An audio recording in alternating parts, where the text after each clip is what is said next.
New Jersey is watching, the United States is watching, and the world is watching.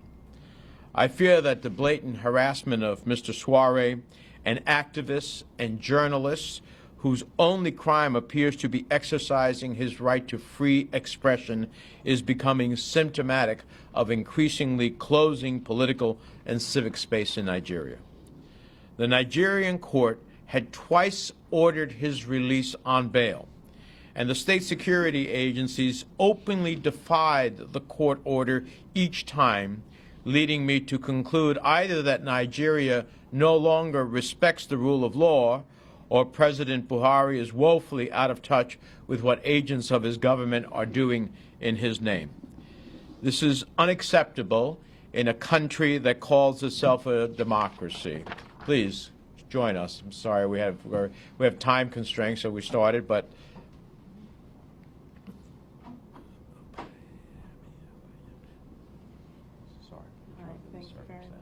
this is Mrs. Omoyele Sowore.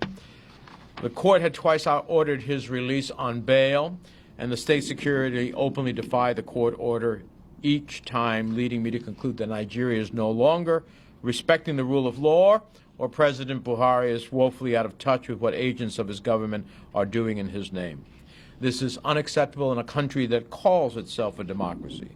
Freedom of the press is a fundamental pillar of democracy and an indispensable check on government overreach. Journalists who risk their lives to expose the truth should be celebrated, not incarcerated. Over 200 years ago, our founding fathers had the foresight to recognize the importance of a free press to a fledgling democracy, enshrining it in our First Amendment. Today, that importance cannot be overstated. It is unacceptable to treat the husband and father of a U.S. citizen with such blatant cruelty. So we stand here with a family who is devastated by the uncertainty that these actions have caused. Today, my office contacted our ambassador in Nigeria in an effort to obtain answers about what actions the United States is taking on the Sowore family's behalf. In the next several days, I'll continue to engage with the State Department in Washington to ascertain the impact that the rearrest of Mr. Sowore and the detention of other activists and journalists will have on our relationship with Nigeria. My hope is that the bilateral relationship we have with Nigeria will be reassessed in light of these events. Mr. Sowore needs to be free, and he needs to be free now. The rule of law must be observed, and that means he should be liberated. With that, I invite Mrs. Sowore to say a few remarks. Thank you. After over 125 days of my husband being in detention illegally, he was finally set free yesterday. He got to speak to myself and the children. For the first time, they got to see his eyes when they spoke to him, when we FaceTimed with him.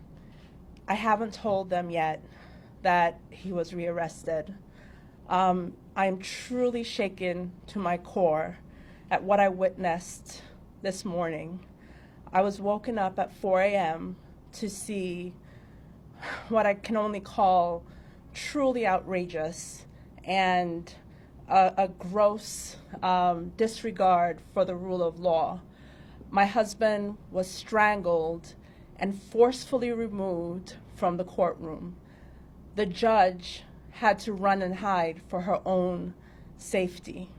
How do I tell my children who, after 125 days, have for the very first time spoken to their dad and seen his face, that he is again in detention and he may not be coming home for Christmas? How do they understand this, and how do they, where do they go from here? How do they understand this? My 10-year-old has on his Christmas list, one of the things he wants is for his dad to be home for Christmas. Christmas is only a few days away. What do I tell him when I leave here and get home?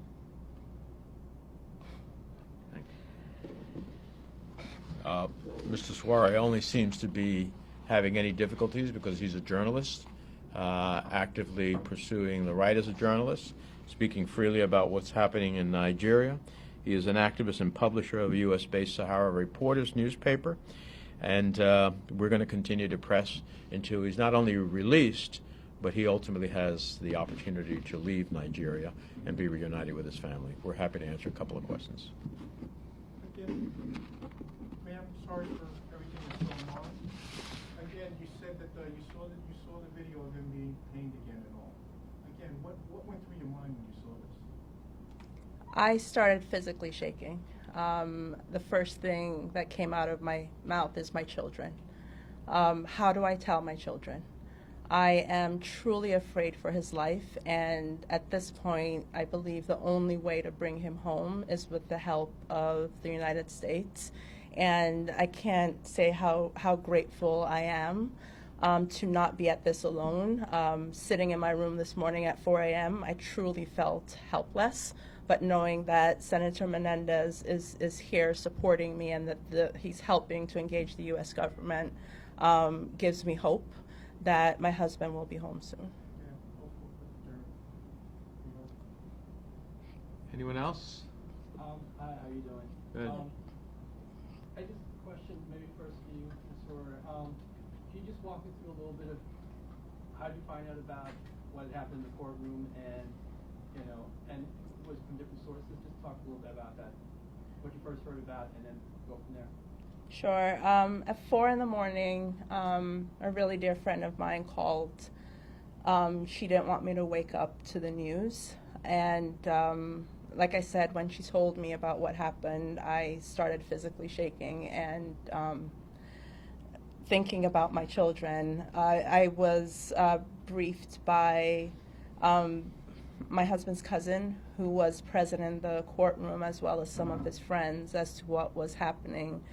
I think what scares me the most about what happened is what I've heard is in the history of Nigeria, I don't think that the DSS has gone into a courtroom armed with weapons, masked, and put not only the life of my husband at risk, but the life of many lawyers, as well as the judge who also works for the government. So it is a show of lawlessness, a show that the rule of law is not being followed here and not being respected. And not only did his lawyer speak out against what was happening, the judge also spoke out against what was happening in the courtroom today. And like I said, I truly am afraid for his life. The judge actually commented while the arrest or after the arrest took place? At the very beginning, the judge did comment on what was happening and spoke about this is not the place or time. And again, she gave them 24 hours to the point that Senator Menendez made a second ago. They have detained him for over 125 days on two separate occasions, once on September 24th and then on October 4th. Judges have ordered his release, and the Nigerian government has ignored those and has been in clear violation of the orders for him to be released. So after giving them 24 hours, they let him out for 12 hours and then rearrest him when the court was adjourned to February.